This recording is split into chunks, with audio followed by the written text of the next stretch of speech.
sommaire de ce journal, naufrage d'une embarcation de migrants, 8 corps sans vie repêchés au large de Sfax.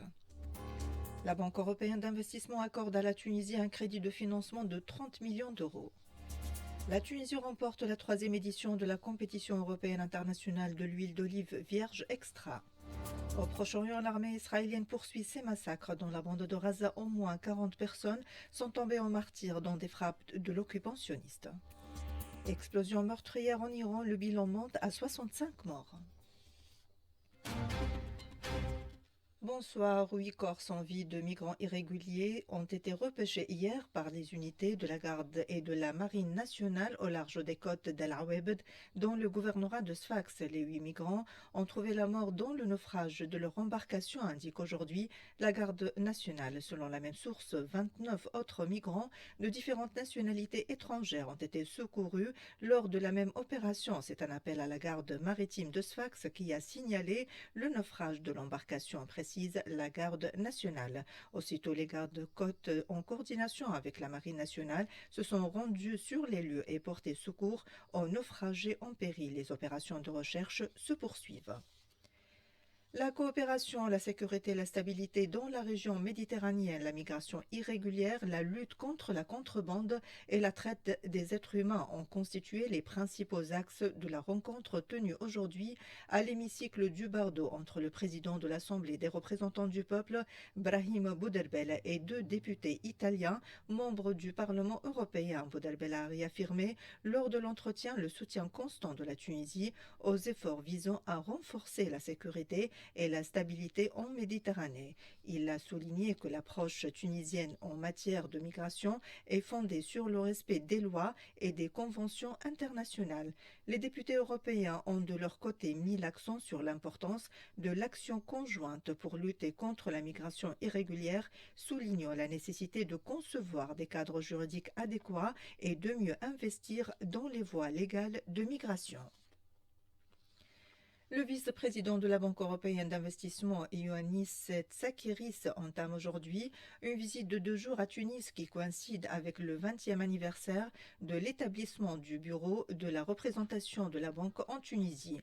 2 conventions de crédit ont été signées ce matin au siège du ministère de l'économie portant sur un financement total de 30 millions d'euros. Ces accords visent à soutenir des projets d'infrastructure et de gestion des ressources en eau. Ils s'ajoutent à d'autres projets stratégiques déjà en cours en Tunisie dans les domaines de l'eau, de l'énergie, de l'environnement, de l'innovation et du développement durable. Un partenariat qui date de 1979 avec un investissement global dépassant les 7 milliards d'euros. Le ministre de l'économie, Samir Abdelhafid, au micro de Zeynep Fers. Nous venons de signer avec la BEI une convention de crédit de l'ordre de 8 millions d'euros, une convention de crédit destinée au raccordement du projet du pôle financier d'El Hassien au réseau de la Sonnette. C'est un crédit qui a été accordé avec un délai de remboursement de l'ordre de 30 ans, dont 6 années de grâce. Et puis la deuxième convention que nous venons de signer, c'est une convention de garantie d'un crédit qui a été accordé à la Sonnette. Le crédit, il est de l'ordre de 22 millions d'euros, avec une période de remboursement de 22 années, dont 6 années de grâce. Ce sont des conditions que nous considérons comme très favorables pour la Tunisie, et ce sont des conditions qui illustrent encore davantage la confiance que nous avons dans notre relation avec la Banque européenne d'investissement, une relation de partenariat qui a commencé, il faut bien le rappeler, en 1979. Depuis 1979 et sur une base cumulée, l'appui financier de la BEI à la Tunisie a dépassé les 7 milliards d'euros. La Tunisie a brillamment décroché la première place lors de la 3e édition de la compétition européenne internationale de l'huile d'olive vierge extra qui s'est tenue à Genève en Suisse du 22 au 24 avril. Ce concours qui a réuni plus de 150 producteurs d'huile d'olive venus de 14 pays a vu la Tunisie devancer ses concurrents directs, la Grèce et l'Espagne, qui se sont classés respectivement 2e et 3e. Raouf Chouket, président du groupe suédois JIOC, organisateur de l'événement, a précisé que la performance tunisienne a été remarquable avec un total de 79 médailles décrochées. Les récentes pluies ont contribué à améliorer la situation hydrique du pays. Le taux de remplissage des barrages atteint désormais les 37,7%, marquant une nette amélioration. Certains grands ouvrages hydrauliques, comme celui de Sidi Selm, restent toutefois en deçà du seuil espéré. Hamadi Ahbaïb, secrétaire d'État auprès du ministre de l'Agriculture, chargé des ressources hydrauliques de la pêche, au micro de Zain Fers. La situation s'est beaucoup améliorée. C'est-à-dire au mois d'avril, on a eu 105 millions de mètres cubes en tant qu'apport au niveau des barrages. Et depuis septembre jusqu'à aujourd'hui, on a principalement plus que 802 millions de mètres cubes qui se sont ruisselés au niveau des barrages. Alors l'état des barrages aujourd'hui, on a 37,7%, c'est le taux de stockage dans les barrages. Donc c'est un taux qui est quand même faible, mais quand même la situation s'est beaucoup améliorée.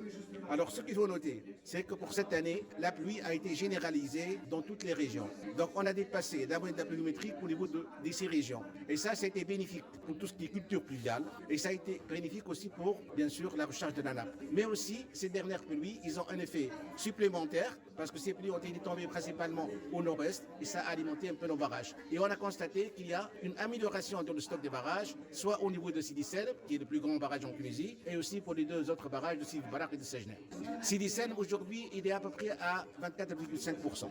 Donc nous sommes en deçà, bien sûr, des apports habituels parce que les pluies ont été tombées avec des intensités faibles. Ces intensités faibles ne provoquent pas de ruissellement. Et ensuite, ces pluies-là ont été espacées. C'est-à-dire qu'il n'y a pas de pérennité dans la pluie. Les fortes pluies accompagnées de grêles qui se sont abattues hier sur le gouvernorat de Silienne ont causé des dégâts aux grandes cultures et aux oliveraies, notamment à Bourouis, Silienne à Sud et Silienne à Nord. Le commissaire régional au développement agricole, Jamel Fachichi, a indiqué qu'une superficie de 300 à 600 hectares dans les localités de Ain Achour et de Trisha à Bourouis a été endommagée.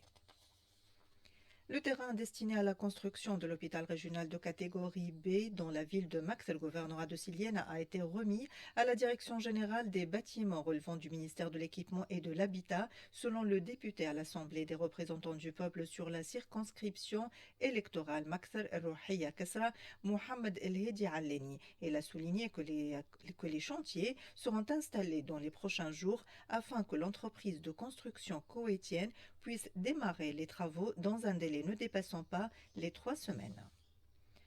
La Tunisie célèbre le 28 avril, à l'instar de la communauté internationale, la Journée mondiale de la sécurité et de la santé au travail, portée par l'Organisation internationale du travail et placée cette année autour du thème Révolutionner la santé et la sécurité, le rôle de l'intelligence artificielle et de la numérisation au travail. Un colloque scientifique intitulé L'intelligence artificielle au service de la santé et de la sécurité au travail s'est tenu aujourd'hui à Tunis en célébration de cette journée nationale et internationale. Le ministre des Affaires sociales, Aïssam Lahmar, a, à l'ouverture des travaux du colloque, déclaré que le choix de la thématique de ce colloque est judicieux compte tenu du rôle crucial que peut jouer l'intelligence artificielle dans la prévention des risques au travail et de suivi médical des employés.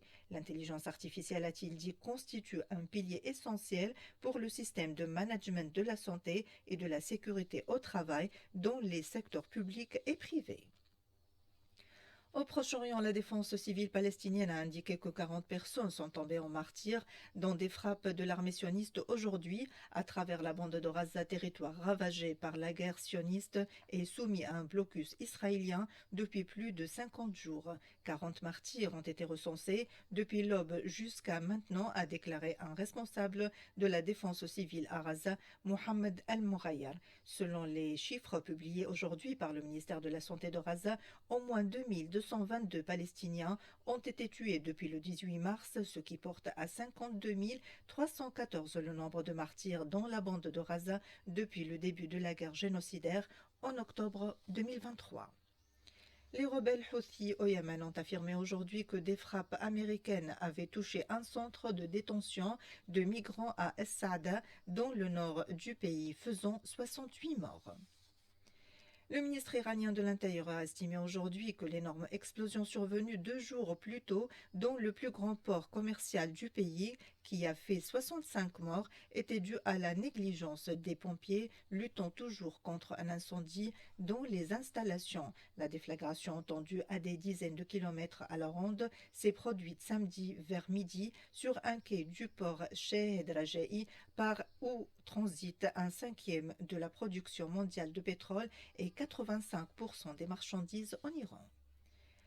Une coupure de courant massive survenue en fin de matinée a touché l'ensemble de la péninsule ibérique, perturbant le trafic aérien et paralysant le trafic ferroviaire en Espagne et dont l'origine reste à déterminer. Le courant est revenu dans plusieurs zones du nord, du sud et de l'ouest de la péninsule, permettant d'approvisionner les consommateurs de ces zones, a annoncé peu avant 17h, soit 15h GMT, le réseau électrique espagnol, expliquant travailler à rétablir petit à petit l'approvisionnement électrique sur tout le territoire. Le Premier ministre espagnol Pedro Sánchez a affirmé ne pas disposer à ce stade d'informations concluantes sur les causes de la panne électrique géante qui touche l'ensemble de la péninsule ibérique, assurant qu'aucune hypothèse n'était à ce stade écartée.